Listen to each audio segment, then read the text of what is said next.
What's your favorite scary movie? Scream is a Wes Craven movie from 1996. Everybody knew how great Wes Craven was, but this was a movie that cemented his greatness for the 1990s. Man, this movie is awesome. Drew Barrymore being in the opening scene, masterful. Because when you see Drew Barrymore, you're assuming she has plot armor. You're assuming you can't kill Drew Barrymore early in the movie. Like it's impossible that you would want to kill Drew Barrymore from the beginning of the film. And then when her boyfriend, you see him outside to the chair killed. And then when the parents get home and you see her strung up in the tree, masterfully shot. That from the beginning lets you know that you're in a horror film that's not like the ordinary. And it's funny because one of my favorite things about Scream, it doesn't say comedy, but there's slight comedy to it. The killer, it almost seems sometimes like he doesn't want to kill the person. He's fumbling around. He's fouling. He's, like I said, it's a comedic presence to the movie at the same time as horror. This movie ushered in a genre of a lot of great and bad films to come after.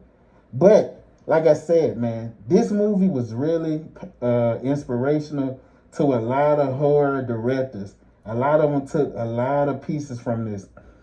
Randy meets Jamie Kennedy in the movie. Great, awesome. Sidney Prescott, played by Neve Campbell, the Scream Queen. I don't think there's nobody, maybe Jamie Lee, but I don't know if it's nobody more famous as a girl in a horror movie. And the thing about Sidney Prescott is a badass. At certain points of the movie, she beats Ghostface's ass. Let's just be honest. Sidney Prescott is a badass. But the premise of this movie is simple. A whodunit with a twist. A killer who's using scary movie tropes to convey their point. I love when Ghostface asks, name the killer in Friday the 13th. Because a lot of people would have got that wrong. A lot of people would have said Jason. But any horror fan that knows their shit knows. In the original Friday the 13th, Mrs. Voorhees was the killer. Anybody who gets that wrong, you're not a real horror fan. And I'm putting you off the list. You're not a horror fan. You're not.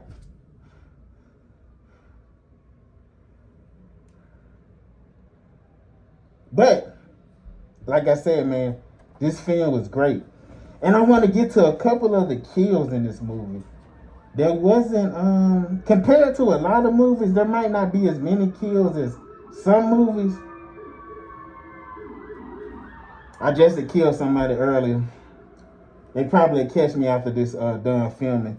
But anyways, Scream, man, I love the garage scene when the girl was going through the doggy door and when the door is being lifted up and then, like I said, she's killed that way.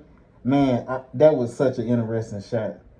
And then I love the scene when Sydney is at the end and she's fight. Well, I'm skipping ahead a little bit, but when Sydney eventually finds out there's two killers, that was a great twist in the film because the whole time you're watching, you're assuming Billy Loomis. You're like, okay, he just seems guilty. But never in your mind are you thinking it's two killers. And it was masterfully done because if you have one person doing something and the other person, so now it's kind of thrown off the scent. It's kind of thrown off the trail because it's like, okay, who could be the killer? We do feel Billy is guilty, but then also you have Stu that, like I said, he's coming up with all these horror movie tropes. So it's like, who could it be? But like I said, at the end, you see that it's two killers. And I guess, however time Ghostface being clumsy and stuff, I guess it's fitting because these are teenagers and they're not no killers. Well, they become killers, but they're teenagers. I guess they should be goofy, stumbling around, tripping over themselves. But at the end, Sidney Prescott really becomes a badass. She beats both of them. The way when she drops the TV on Stu's face, I love it. Masterfully shot, masterfully. And then when Billy, the way that, you know, when he jumps up and she shoots him, it's just like it out of nowhere. Sidney Prescott becomes like almost on a Schwarzenegger and Predator. She just takes them out like it's nothing. And from there, one of the great horror series or franchises was born because it was such a great concept. You did most horror movies, Friday the 13th, A Nightmare on Elm Street, a Halloween, it's the killer every time, the same killer. But with Ghostface, it became, who is the killer? Because it's not the same every movie. It's a twist. When we seen this one, it was two killers. On the next one, is it 1, 2, 3? Well, like, we started, just like I say, it was a good whodunit. And like I said, Wes Craven, he did his thing with this one. It was awesome. But anyways, guys, like, comment, subscribe, share, or I'll come visit you tonight.